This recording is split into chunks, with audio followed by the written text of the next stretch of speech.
Olá! Seja bem-vindo ao Processo Cast, o podcast sobre direito processual apresentado por Guilherme Kristen Meller.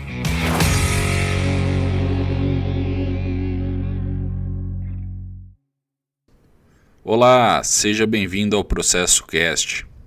No episódio de hoje falaremos sobre a organização judiciária brasileira.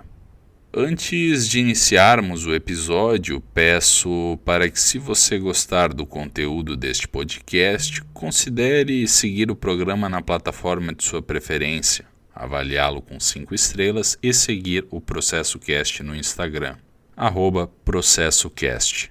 Isso me ajudará a divulgar o programa e continuar produzindo conteúdos. Recado dado, agora vamos ao conteúdo do episódio.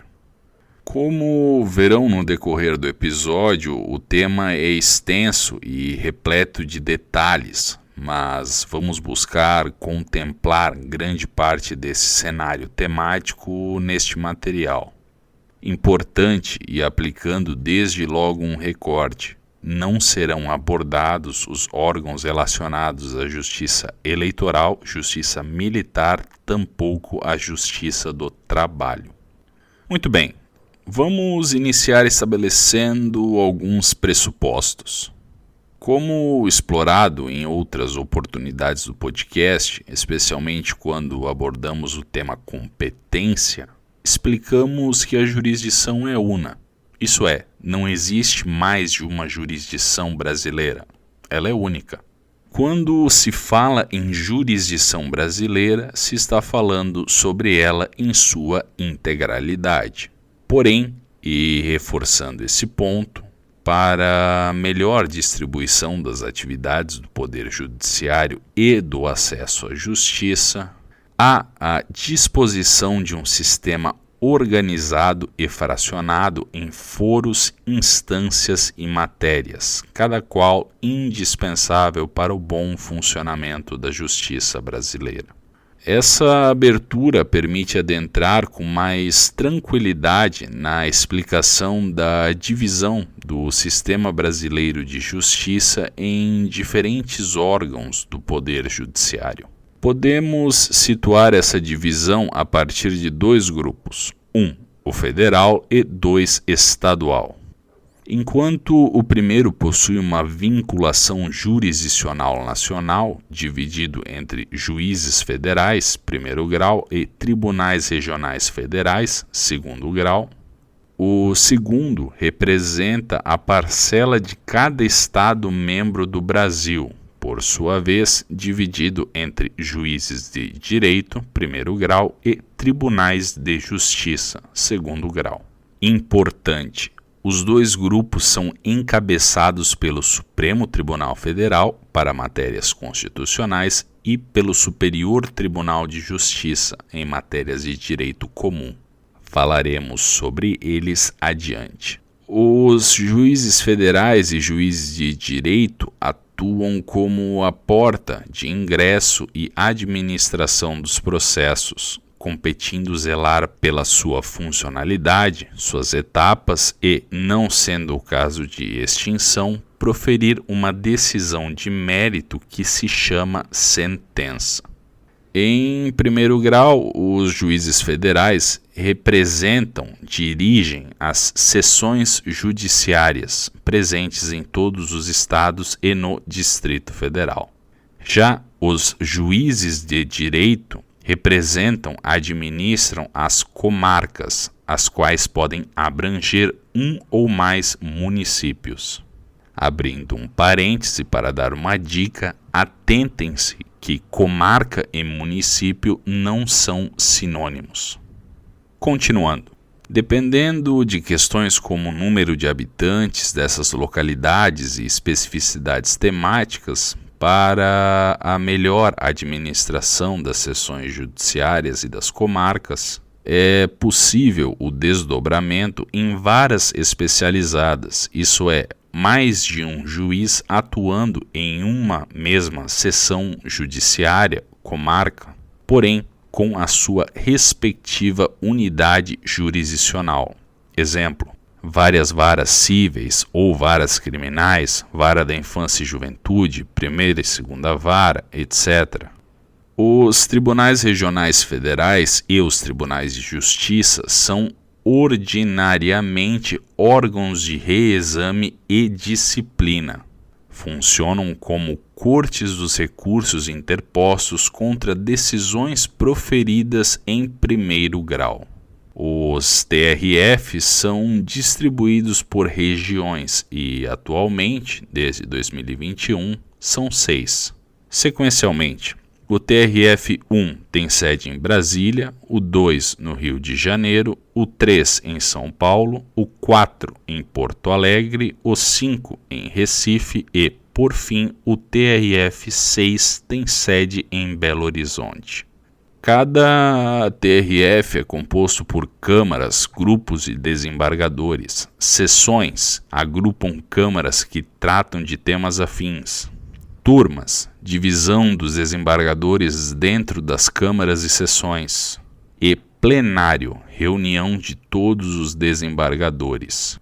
Desembargador, para quem ainda não está acostumado com as funções judiciárias e a nomenclatura jurídica, é a posição de, entre aspas, promoção do juiz de carreira, a qual também pode ser desempenhada por candidato eleito pelo 5º Constitucional. Importante observar que, embora cada estado não possua o seu respectivo TRF, nenhum estado brasileiro é desamparado. Isso é, sempre haverá a abrangência de um TRF. Por outro lado, agora, os tribunais de justiça estaduais existem em todos os estados do Brasil e estão situados nas suas respectivas capitais. A composição é similar ao do TRF, isso é formado por câmaras, grupos e desembargadores. Seções agrupam câmaras que tratam de temas afins. E órgão especial, um colegiado composto por menos desembargadores que julgam questões administrativas do tribunal e dos casos de competência originária. Uma observação: existem, tanto no grupo da Justiça Federal quanto no da Justiça Estadual, as turmas recursais, as quais funcionam como um segundo grau para recursos em processos que tramitam no procedimento dos juizados especiais. Agora, sobre o Superior Tribunal de Justiça e o Supremo Tribunal Federal, respectivamente. Como dito anteriormente, os dois grupos que tratamos neste episódio são encabeçados por essas duas cortes. O Superior Tribunal de Justiça, também conhecido como Corte da Cidadania, foi criado pela Constituição Federal de 1988. Previsto no artigo 92, inciso 2 da Constituição, tem sede em Brasília, embora jurisdição em todo o território nacional, e é composto por 33 ministros, escolhidos e nomeados pelo Presidente da República. Sua competência está prevista no artigo 105 da Constituição e, em síntese, a sua principal função é uniformizar e padronizar a interpretação da legislação federal brasileira. Igual aos TRFs e TJs, o STJ também é dividido por seções, turmas, corte especial e plenário. O Supremo Tribunal Federal, também com sede em Brasília, é o órgão de cúpula do Poder Judiciário e a ele compete principalmente a guarda da Constituição, conforme definido no seu artigo 102. É composto por 11 ministros, brasileiros natos, entre 35 e 65 anos, dotados de notável saber jurídico e reputação ilibada, os quais são indicados também pelo Presidente da República. Sua composição é feita por 2 turmas e um tribunal pleno, o qual se divide em ministros, presidente e comissões regimentais. A história do STF é um pouco extensa e cheia de pequenos detalhes. Por exemplo, existe desde a proclamação da independência do Brasil e já adotou nomenclatura diferente, de modo que penso seria interessante dedicarmos um episódio do podcast para falar apenas sobre o STF e casos emblemáticos. Com essa exposição, um erro comum e compreensível entre os que estão dando seus primeiros passos no direito é acreditar que teríamos um sistema escalonado rígido. Isso é, o poder judiciário seria dividido entre primeira, segunda, terceira e quarta instâncias.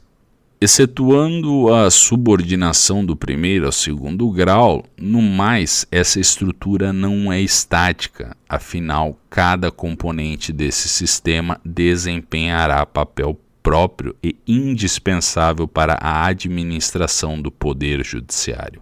Aos que ainda não ficaram convencidos, vou exemplificar a partir de situações práticas. Existem algumas ações originárias que devem ser propostas diretamente nos tribunais de justiça ou nos tribunais regionais federais, contrariando a lógica de que os processos devem iniciar obrigatoriamente com os juízes de direito ou com os juízes federais.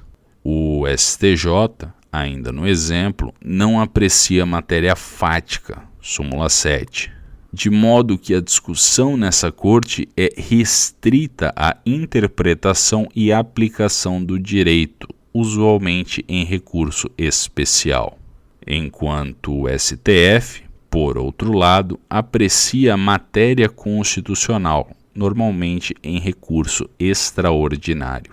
Vejam, existe uma hierarquia nessa estrutura, devendo-se respeitar o papel de cada corte desse sistema, o qual não deve ser atrelado com essa falsa ideia de primeira, segunda, terceira e quarta instâncias. De forma objetiva, o trajeto comum dentro da organização judiciária é que a proposição da ação ocorre em primeiro grau jurisdicional, juízes de direito ou juízes federais, a qual pode ser rediscutida em segundo grau, situadas como ordinariamente instâncias recursais, tribunais de justiça e tribunais regionais federais, hierarquia orgânica e funcional, as quais exercem poder de reexame e disciplina. Questões de direito pendente de revisão a partir do segundo grau poderão ser apreciadas pelo Superior Tribunal de Justiça, em igual modo que questões constitucionais pendentes de revisão poderão ser apreciadas pelo Supremo Tribunal Federal. O acesso ao Tribunal Superior está condicionado, além dos requisitos processuais pertinentes, ao momento em que se encontra o processo, e isso está relacionado ao duplo grau de jurisdição, o qual tratamos no episódio sobre os princípios informativos do processo civil. Por fim, uma observação sobre o Conselho Nacional de Justiça, o CNJ. Foi instituído pela Emenda Constitucional 45 de 2004 e, embora não se trate de um órgão jurisdicional, faz parte da estrutura do Poder Judiciário como órgão de natureza administrativa e disciplinar. Este é o Processo Cast. A obra de arte escolhida para a capa deste episódio é a Queen's Stair Approaching the Palace of Ahasuerus, de Claude Lorrain. Aguardo vocês no próximo episódio. Até mais. Tchau.